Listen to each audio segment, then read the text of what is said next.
Dan says he's But it's hard for remarkably me because a lot uneducated, of then it's rattles off like pretty 17 books. Yeah. He just read. With a lot of nonfiction, I don't think I can hang out with I read Dan. a third of it, I get what they're trying to say, and like, now you're just, Because Raise the one. yeah. he's just going to think I'm remarkably fraudulent. You know who makes me feel the stupidest of anyone I've ever hung out with? Sam Grafton. Anytime I Really? talk to him, no, we have great conversations, but he'll be like, did you read this? Did you catch this podcast? Have you seen this play? Have you been to this? Like, everything I talk about, he has 12 recommendations for things I should read and do. And I'm like, man, how? Is Sam British? Yeah. And he, I feel like knows Europeans in everything. general are just, they're just smarter. Right. They're just more he's in a well-read, book better club with me, and educated. he just literally, every time I talk to him, I'm like, I feel like I've never read a book in my life. Like, he knows everything. Well, Jason Koon knows enough to know that Ace Queen typically is in good shape in a spot like this, but unfortunately for him, he is coming up short against Chris Brewer's Ace King. And Bruno Furth is caught in the crossfire after flatting with Ace 7 suited. And there is the 4-bet. Bruno drops off his 1K package, and now back over to Jason.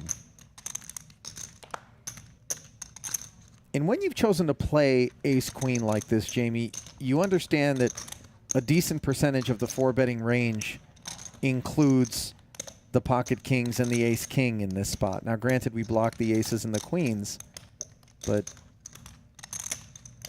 we really end up in some real difficult spots. You don't want to make a habit of 3-betting to 5K and then just laying down, but at the same time, you recognize your vulnerability. And Jason does make the call. Big 25K pot here, paired board.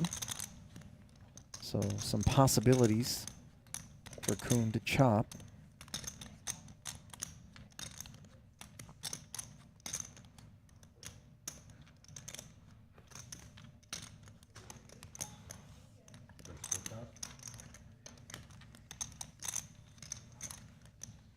And that is a remarkably small follow-up bet, Jamie, on this board texture. A 1/6 pot.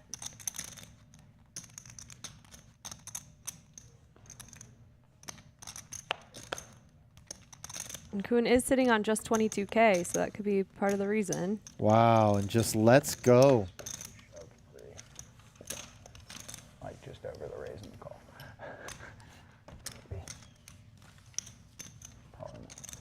It's like 40K, yeah? No. I had 34 or something, 36. It was getting called. It was a little aggressive. 3. Ooh, copy. It says 4-bet call, ace queen off, out of position. Must have been a hell of a roll. Yeah. I actually had a limo driver here in Vegas. Yeah. You can't go You lower. can't have low. Way back when we were doing something for NBC that was sponsored by the Golden Nugget. So it was a Golden Nugget limo driver. But it was insane. And It was insane. it like I'll never forget the dude escalated apologizing slowly, and but just- you could tell this pee guy and was just while he's rage Wait, driving. what? Okay, I missed the And- story. I was in the end. Yeah. I remember He did what? the point at He's which driving me home. He started peeing in a Gatorade bottle. The while we centrifugal were going force. down the road. underneath. Did he tell like you, or he the was friction driving? coefficient on the pleather in the back was not enough to keep me in my seat, and he came whipping onto an on-ramp, and you could hear tire squeal, and I just flew across the back of the limo to the other side and like bashed my ribs into the other side. God. And we had to like yell through, across the length of the limo through the little hole, like slow down. And the guy's just gunning it. And I'm like pinned back. I mean, it was insane. That's crazy. I'm like, I thought limo drivers are supposed to make the drive comfortable. Yeah. Speaking of comfortable, that's what Dan Smith will be here with his ace-10, as he has flopped a joint against Chris Brewer, who was the pre-flop 3-better and at best would be chopping here. And I'm going to say he doesn't have ace-10. Mind if you select the comfort ride, or it's much better than if way you less just do likely to Uber pee X. in the car. Yeah. So I always pick comfort at least, or the XL. Yeah. At least you get like a nice car for sure. Because some people's cars, I'm surprised that they even allow it. Yeah. I don't mean to be a diva, but You could feel comfortable and then probably not peeing in your car if you picked Yeah. that option.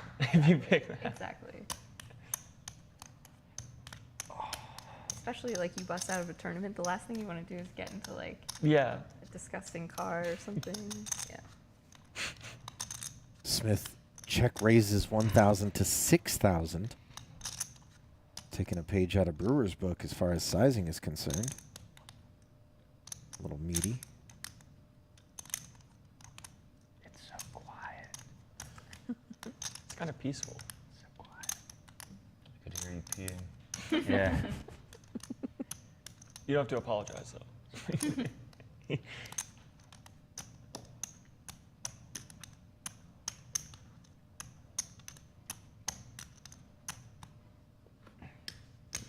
Raise 16,000.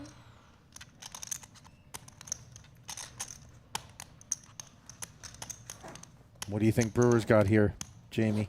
As he has Something 3-bet really it to good. 16,000. Could have a set for sure. Dan Smith has that key ace of hearts. So it's not ace king with hearts Could just for All in. Brewer. king, king. Call. And they get it all in. Is it indeed top Twice. set? Sure. Sure looks like a set.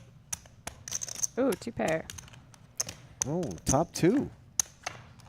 So the boys have agreed to run it twice in an almost $80,000 pot. First run out, the ace-10 holds.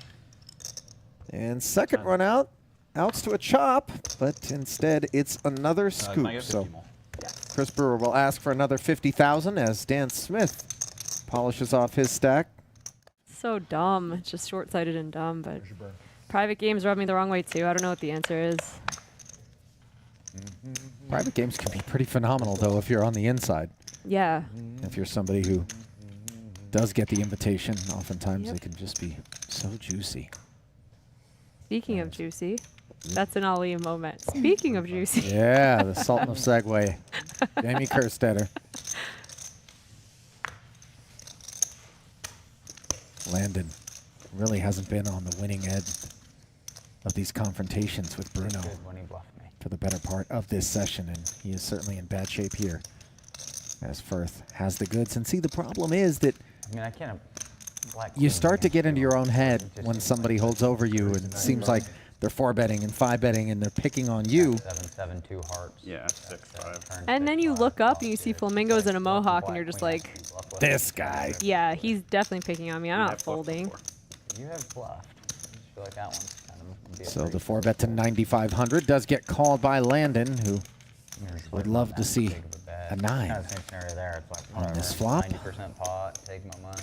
but instead it's troublesome. 7 high and rainbow. Outside what we would presume the range of Bruno to be, with a larger frequency of his 4-bets being on the upper crust of the deck. Dead 6. 7's a bet. Dead 6, yeah. Betting 7 into 20. Laying just shy of 4-1 to Landon on a call. He didn't really take much I time don't know, man. I don't know. before making this call. Now 4 to a straight on board. Landon can scoop with a 9 or chop with a 5. All of the other cards belong to Bruno.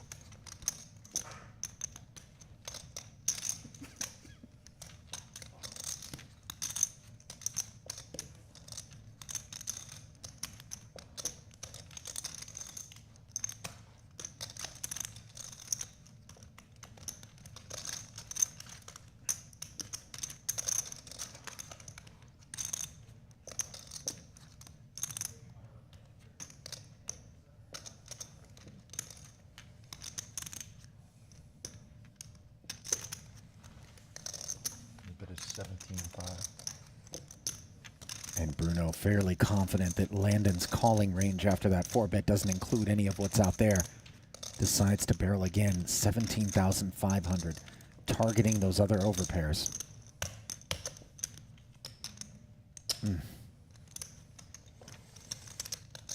Landon calls the 17,500.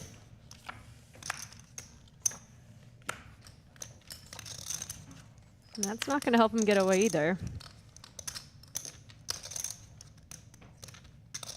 credit to Bruno for continuing to build this pot too on the turn where, I don't know, you know, it can get a little scary. I think there's some ace-5 suiteds hanging around in Landon's range.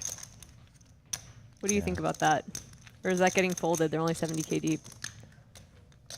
I don't know. All in. I think the ace-5's fold, and this is beautiful execution here from Bruno, who I think recognizes exactly where Landon is at in these sort of middling pairs. Obviously, once Landon does not snap call on the end, we know that we're not up against a set of jacks. So 2 10s, 2 queens, 2 9s, and the sort are exactly, I think, where Bruno has Landon. And he also understands that this all-in looks like potentially just a desperate ploy to take a pot down with 3 streets of betting. All right, Good fold. time to show it. Yeah. Poker so hard. And you heard, I think, Landon say under his breath, poker so hard, and you feel for him, as he is certainly in the early stages of his career. There is discussion about having a cowboy meetup during the World Series Raise? this year. At least the one. I can't handle crypto chats, man. I don't know. They're so brutal. Yeah. They'll just like, they'll be religiously bullish. Do you know who some of them are, or most people are anonymous in the chat? Like anonymous holders. Raise to 4. And I think some of the people you know. Landon's It's ducks known are getting personalities. 3-bet by Brewer's 9s.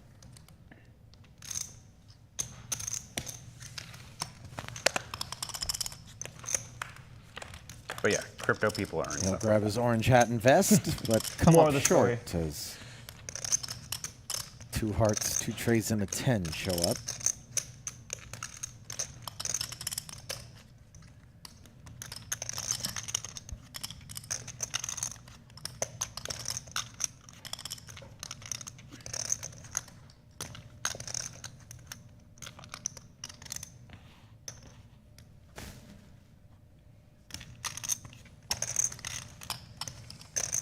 That's the first one.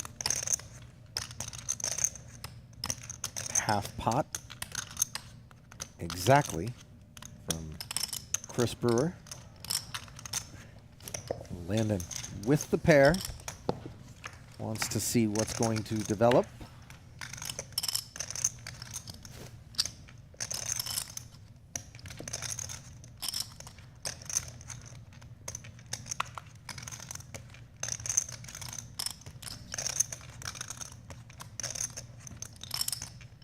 Check. Brewer going to pump the brakes and play it safe.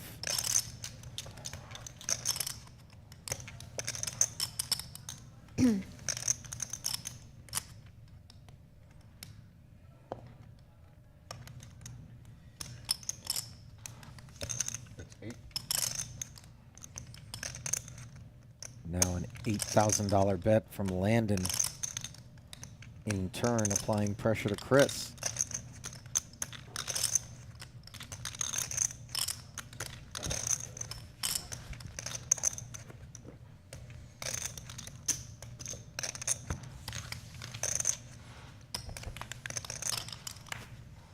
Brewer calls the 8K. Hearts show up on the river.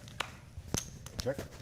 And with 33,000 plus in there, Landon decides he's all done.